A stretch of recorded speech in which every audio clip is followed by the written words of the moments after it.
জাহান্নামের শাস্তি কেমন হবে? আল্লাহ তাআলা বলেন, তোমরা রবের শাস্তির কিছুমাত্রও তাদের স্পর্শ করলে তারা কাফেররা নিশ্চয় বলবে, হায় দুর্ভোগ আমাদের, আমরা তো জালিম ছিলাম। সূরা আম্বিয়া আয়াত নাম্বার 46। তাফসিরের আলোচ্য আয়াতে কাফিরদের পাপ কাজের স্বীকৃতির কথা বর্ণিত হয়েছে।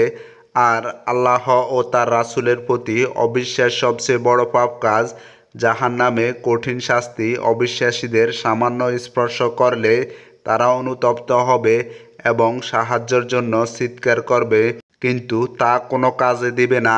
পবিত্র কোরআনে ইরশাদ হয়েছে, যারা কুফরি করেছে ও সীমা লঙ্ঘন করেছে আল্লাহ তাদের কখনো ক্ষমা করবেন না এবং তাদের কোনো পথও দেখাবেন না জাহান্নামের পথ ছাড়া। সেখানে তারা চিরকাল থাকবে এবং আল্লাহর পক্ষে সহজ। সূরা নিসা আয়াত নাম্বার 168, 169। আল্লাহর প্রতি অবিশ্বাসীরা চিরকালের জন্য জাহান্নামে থাকবে। সেখানকার পাহারাদাররা তাদের অবজ্ঞা করে নানা প্রশ্ন করবে। ইরশাদ হয়েছে, কাফেরদের জাহান্নামের দিকে দলে দলে হাঁকিয়ে নেওয়া হবে।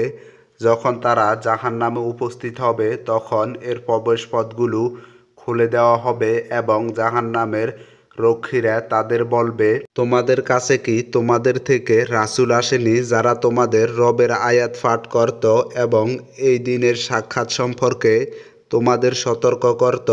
তারা বলবে, অবশ্যই এসেছিল। মোট কথা, কাফেরদের জন্য শাস্তি বাস্তবায়িত হয়ে গেছে।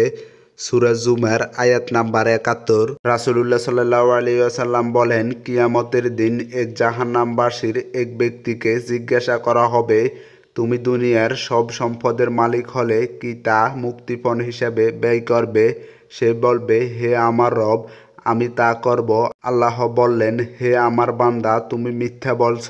আমি তোমাকে এর চেয়ে সহজ হুকুম দিয়েছিলাম। আদম আলাইহিসসালামের পিঠে থাকা অবস্থায় আমি তোমার কাছে অঙ্গীকার নিয়েছি যে তুমি আমার সঙ্গে কাউকে শরীক করবে না, কিন্তু এরপরও তুমি আমার সঙ্গে অন্যদের অংশীদার করেছ।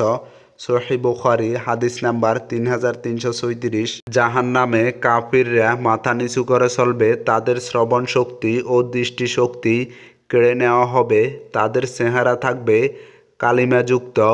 তারা আল্লাহর কাছে অনুনয় বিনয় করে দুনিয়ায় ফেরার আকুতি জানাবে। ইরশাদ হয়েছে, সেই দিন আপনি অপরাধীদেরকে শৃঙ্খলিত অবস্থায় দেখবেন। তাদের জামা হবে আলকাতরার এবং তাদের মুখে আগুন আচ্ছন্ন করবে, এজন্য যে আল্লাহ সবার কৃতকর্মের প্রতিদান দিবেন। নিশ্চয় আল্লাহ দ্রুত হিসাব গ্রহণ করেন। সূরা ইব্রাহিম আয়াত নাম্বার 49, 50, 51। মূলত আল্লাহ অপরাধীদের জন্য কঠিন শাস্তি প্রস্তুত করে রেখেছেন। তারা জাহান্নামে প্রবেশ করে উদাস মনে এদিক সেদিক ছুটাছুটি করবে। তাদের আশা থাকবে দুনিয়ায় ফিরে আসা, কিন্তু তাদের এই আশা পূরণ হবে না। পবিত্র কোরআনে ইরশাদ হয়েছে, আপনি কখনো মনে করবেন না যে জালিমরা যা করে সে বিষয়ে আল্লাহ গাফিল। তিনি তাদের সেই দিন পর্যন্ত অবকাশ দেন যেদিন তাদের চোখ স্থির হবে।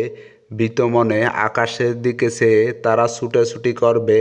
নিজেদের প্রতি তাদের দৃষ্টি ফিরিয়ে নেবে না এবং তাদের অন্তর উদাস থাকবে। সূরা ইব্রাহিম আয়াত নাম্বার 43। জাহান্নামে নানা পর্যায়ে শাস্তি দেওয়া হবে। এর মধ্যে আগুনের ফিতাযুক্ত জুতা পরানো সবচেয়ে কম শাস্তি।